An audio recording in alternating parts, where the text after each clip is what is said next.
नमस्कार।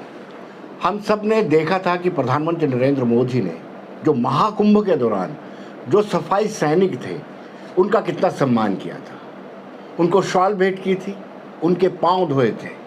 ये प्रधानमंत्री नरेंद्र मोदी ने किया था। लेकिन अगर जम्मू कश्मीर की बात करें तो जम्मू कश्मीर में सफाई कर्मचारियों के साथ अन्याय हो रहा है।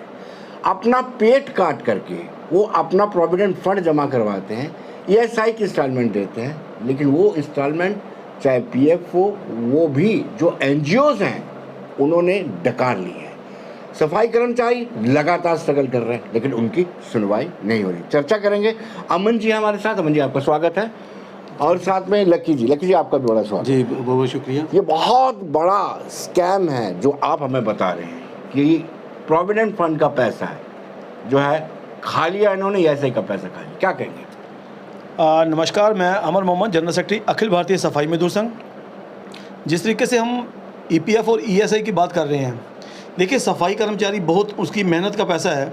सफाई कर्मचारी आप देखें कि बहुत कम मात्र सैलरी में जो है वो काम कर रहा है, लेकिन उसमें वैसे भी वो काट करके अपना पैसा जो है ईपीएफ और ईएसआई के नाम से जमा करवा रहा था कि आने वाले समय में हमारा यही फ्यूचर है। लेकिन उनका फ्यूचर जो है वो जो उनके कॉन्ट्रैक्टर्स थे उन लोगों ने पूरा का पूरा उनका फ्यूचर जो है वो ख़त्म कर दिया। हमने पिछले दिनों आज 17-18 दिन हो गए हैं, हम लोगों ने इसकी एडमिनिस्ट्रेशन से बात कर रहे हैं, इसके लिए आवाज़ जो है जितनी दूर तक हो सकते हैं पहुंचा रहे हैं। और आज मीडिया के माध्यम से भी हम जो अपनी आवाज़ है अपने हमारे जो सफाई कर्मचारी हों या हमारी एडमिनिस्ट्रेशन हो उन तक भी मैं अपनी आवाज़ को पहुँचाना चाहता हूँ कि ये जो बहुत ही बड़ा घोटाला है। हमने अन्याय आप कैसे रहे? क्योंकि आपकी सैलरी यानी आपको जो सफाई कर्मचारी है जिनको हम सफाई सैनिक कहते हैं, उनकी सैलरी भी कम होती है और वो अपना पेट काट करके अपने फ्यूचर के लिए प्रोविडेंट फंड का पैसा जमा करते हैं और वो ठेकेदार कॉन्ट्रैक्टर वो भी खा जाते हैं और आपको पता ही नहीं है कि आपका पीएफ का पैसा जमा हो रहा है। देखिए सर, 2005 से हमारे यहाँ पे जो है वो ठेकेदारी प्रथा जो है JNK में शुरू हुई। लेकिन जब ठेकेदारी प्रथा शुरू हुई 2005 से और 2017 तक हमारे पास यूनियन नहीं थी और हम लोग भी एक एम्प्लॉयज़ की तरह काम कर रहे थे। 2017 के बाद यूनियन अखिल भारतीय सफाई मजदूर संघ ने हमें एक प्यार बख्शा कि हमें उस यूनियन में उन लोगों ने जोड़ा और हमने अपने लोगों की आवाज़ जो है 2017 में उठाई कि हमारे लोगों का ईपीएफ और ईएसआई क्यों नहीं काटा जा रहा। लेकिन 2005 से लेकर 2017 तक हमारे सफाई कर्मचारियों का 500 रुपया ईपीएफ और ईएसआई के नाम से काटा जाता था, लेकिन उनके अकाउंट्स में जमा नहीं होता था। जब हमने पूरी पड़ताल की और हमने 2017 में इसकी आवाज़ उठाई कि हमारे सफाई कर्मचारियों का जो पैसा कट रहा है उनके अकाउंट्स में क्यों नहीं जा रहा है, लेकिन उसके बाद इन्होंने आनन फानन में उन लोगों ने 2-2 साल का इन लोगों का ईपीएफ जो है उनको जमा करवा दिया। हमें बड़ी खुशी हुई कि चलो यूनियन ने अगर आवाज़ उठाई है, आज लोगों का जो है मजलूम लोगों का बड़ी मेहनत का पैसा जो है उनके अकाउंट्स में आज पहुंच गया। लेकिन आज जब हमने फिर से उसकी जब वेरिफिकेशन करने की कोशिश की कि हमारे सफाई कर्मचारियों का पैसा क्या उनका सेफ है या नहीं है, लेकिन वो 2 साल का पैसा होने के बावजूद जो आगे उसके बाद जो शुरू हुआ पीरियड उनका, लेकिन उसके बाद एक भी पैसा इनका जो है वो जमा नहीं हुआ। लेकिन ये 5 साल का पैसा था, कम से कम एक सफाई कर्मचारी का, ज़्यादा नहीं तो 3-3, 4-4 लाख रुपया बनता था। लक्की जी, आपसे जानना चाहूँगा कि ये कितनी फाइनेंशियल इम्प्लीकेशन होगी, कितना पैसा होगा जिसका घोटाला हुआ, और डू यू थिंक कि इसकी जांच जो है सीबीआई से करवाई जानी चाहिए या किसी बड़ी एजेंसी से जो ट्रांसपेरेंट तरीके से जांच करे और उन कल्प्रिट को सजा भी दे जिन्होंने गरीब गुरबा के पैसे खाए? जी, सबसे पहले तो मैं पंजाब केसरी न्यूज़ का शुक्रिया अदा करना चाहता हूं कि जिन्होंने हमें अपने स्टूडियो में मौका दिया कि हम अपने एम्प्लॉय की आवाज़ जो है वो आपके चैनल के माध्यम से अपनी एडमिनिस्ट्रेशन तक पहुंचा सकें।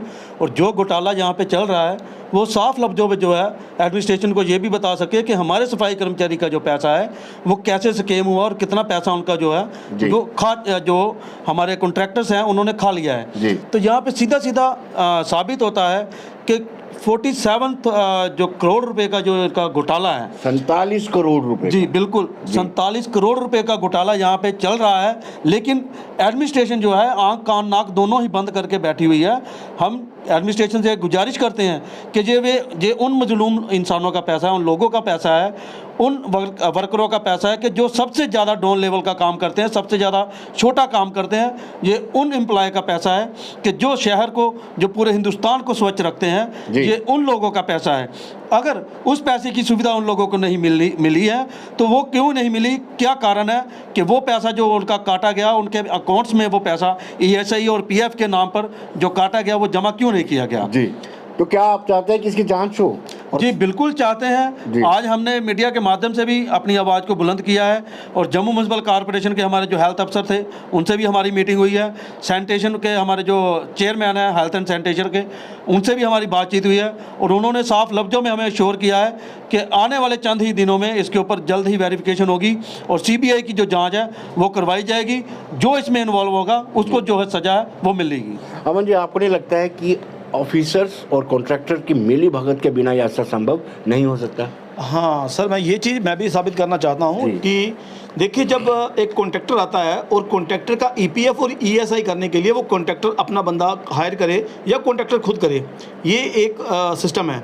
लेकिन हमारी एडमिनिस्ट्रेशन जम्मू म्यूनसिपल कॉर्पोरेशन ने एक सिस्टम बनाया कि जिसमें EPF और ESI काटने के लिए एक बंदा हायर किया, वो डिपार्टमेंट ने किया, जी। ना कि कॉन्ट्रैक्टर ने किया। जी। अब इसमें हम कॉन्ट्रैक्टर को बीच में नहीं लेंगे। ये सारा सिस्टम अगर हुआ है, अगर कॉन्ट्रैक्टर की अपना EPF और ESI काटने के लिए एडमिनिस्ट्रेशन ने अगर अपना बंदा हायर किया है, तो इसका मतलब कि एडमिनिस्ट्रेशन और वो जो बंदा था जो EPF और ESI काटता था, इनकी कोई मिलीभगत होगी उसमें। जी। हम चाहते हैं कि विजिलेंस और CBI इसकी पूरी वेरिफिकेशन करे ताकि हमें क्लियर तो हो कि इसमें असल में मेन गुनाहगार है कौन। और हम मीडिया के माध्यम से ये कहना चाहते हैं कि जो भी इसमें दोषी पाया जाए उसके ऊपर सख्त से सख्त कार्रवाई हो, जो भी उसके ऊपर एलिगेशन बनते हैं पूरे लगा करके उसको अंदर दिया जाए। अमन जी, आपको नहीं लगता कि ऐसे ठेकेदारों को ब्लैकलिस्ट करना चाहिए? हाँ बिल्कुल सर, मैं कई बार हमने एडमिनिस्ट्रेशन से बात की है कि जो कॉन्ट्रैक्टर्स जिसके पास सैलरी नहीं है देने के लिए, वो जो डिपार्टमेंट से सैलरी लेने के बाद सफाई कर्मचारियों को सैलरी प्रोवाइड कर रहा है डिपार्टमेंट से लेके, तो डिपार्टमेंट अपने से क्यों नहीं दे सकता? जिसके पास पैसा ही नहीं उसको डिपार्टमेंट ने कॉन्ट्रैक्टर कैसे बना दिया? ये डिपार्टमेंट उनको कॉन्ट्रैक्टर बना रहा है। जो PF का पैसा, मजलूम लोगों का पैसा खा रहा है कॉन्ट्रैक्टर, डिपार्टमेंट उसको आज भी वहाँ पे बिठाकर उनके आगे भी उनको कॉन्ट्रैक्ट दे रहा है। लेकिन मैं ये कहना चाहता हूँ कि ऐसे लोगों के खिलाफ कड़ी कार्रवाई होनी चाहिए और उनको ब्लैकलिस्ट किया जाए। कहीं भी इन लोगों को टेंडर ना दिया जाए जिन लोगों ने इन मजलूम लोगों का, सफाई कर्मचारियों का पैसा खाया है। जी बिल्कुल।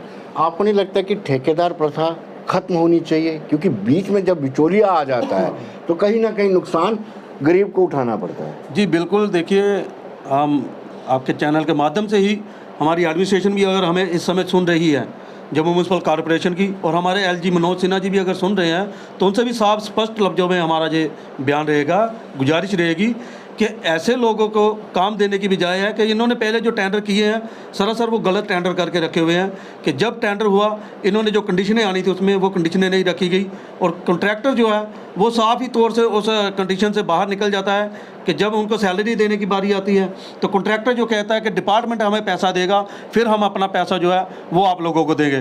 तो डिपार्टमेंट को भी ये चीज़ सोचनी चाहिए कि जब हम लोग टेंडर कर रहे हैं उसमें हमारी कंडीशन क्या है, जो हम टेंडर की कंडीशन ले रहे हैं वो लेबर लॉ के साथ मैच करती है या नहीं करती है। कम से कम लेबर लॉ, वहाँ पे हमारे एडवोकेट भी हैं, उनको बिठा के लेबर लॉ के जो एक्ट, लेकिन ये डायरेक्ट क्यों नहीं देते हैं आपको? ये ठेकेदार को देंगे, ठेकेदार आपको देंगे, उसकी वजह से ठेकेदार को भी पैसा मिलता है। अगर डायरेक्ट दे दें तो? सर हमने काफ़ी बार एडमिनिस्ट्रेशन से ये गुहार लगाई है जी। कि आप लोग इन विचोलों को जो है वो बीच में से ख़त्म करें, जी। क्योंकि अगर आप उनको पैसा देते हो फिर वो पैसा हमें देते हैं, तो आप डायरेक्टली हमारा पैसा जो है आप डायरेक्टली हमारे अकाउंट में दीजिए ताकि हमें भी राहत मिले और हम अपना पूरा का पूरा पैसा जो है वो अपने घर में लेके जाएं। जब ये कॉन्ट्रैक्टर को पैसा देते हैं, पहले कॉन्ट्रैक्टर वहाँ पर कटिंग करता है हमारे सफाई कर्मचारियों के पैसे की, और उसके बाद कटिंग करके वो पैसा उसके अकाउंट में डालते हैं। जब वो अकाउंट में डालते हैं तो सफाई कर्मचारी को मात्र जो है वो अभी 9,000 जो है मिल रही है, उसमें से भी उसको कभी 6,000 मिल रहा है, कभी 5,000 मिल रहा है, कभी 6,500 मिल रहा है। ये सरासर सीधा का सीधा जो है वो स्कैम चल रहा है। जी। आपको क्या लगता है कि इस प्रथा को या फिर इसलिए रखा गया है कि आप क्लेम ना करें कि हमें रेगुलराइज किया जाए? देखिए सर, मैं मीडिया के माध्यम से ही एडमिनिस्ट्रेशन से भी और हमारे LG साहब से और हमारी जो सेंटर में बैठी जो हमारी गवर्नमेंट है उनसे भी मैं रिक्वेस्ट करता हूँ, जिस तरीके से सुप्रीम कोर्ट ऑफ इंडिया का एक ऑर्डर है कि सफाई कर्मचारी जो है वो ठेकेदारी प्रथा पर नहीं जा सकता। ये सुप्रीम कोर्ट ऑफ इंडिया का ये ऑर्डर है जी। लेकिन फिर भी उन ऑर्डरों को ये लोग वायलेट कर रहे हैं, वायलेट करके और हमारे सफाई कर्मचारियों को जो है फिर भी ठेकेदारी प्रथा पर लगा रहे हैं।